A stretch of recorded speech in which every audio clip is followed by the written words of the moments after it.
আসসালামু আলাইকুম, কেমন আছেন আপনারা? আশা করি সবাই ভালো আছেন। আজকে আমরা কথা বলতে যাচ্ছি hamster token pre market price এবং বাইন্যান্সে যে লিস্টিং হবে কখন, সেই সম্পর্কে আমরা আজকে কথা বলবো।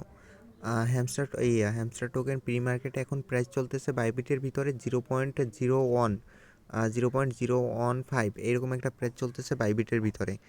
আর এই বাইন্যান্সের ভিতরে আর কিছুক্ষণের ভিতরেই ট্রেডিংটা শুরু হয়ে যাবে। 17 ঘন্টা প্রায় 17 ঘন্টা 34 মিনিট পরে এই ট্রেডিংটা এই বাইবেটের মানে বাইন্যান্সের ভিতরেও শুরু হয়ে যাবে। হ্যামস্টার টোকেনের প্রি মার্কেট ট্রেডিংটা যখন শুরু হয়ে যাবে, তখন আশা করা যাচ্ছে যে বাইন্যান্স যদি এইটার প্রি মার্কেট ট্রেডিংটা যদি স্টার্ট করে, তাহলে এটার প্রাইস আরও অনেকখানি মানে আপ দেখা যাবে আমাদের ধারণা মতে। আর এটার প্রাইস হতে পারে তখন 0.1 এর কাছাকাছি একটা প্রাইস চলবে। যদি ভিডিওটা ভালো লাগে তাহলে অবশ্যই লাইক করবেন আর পাশে থাকবেন।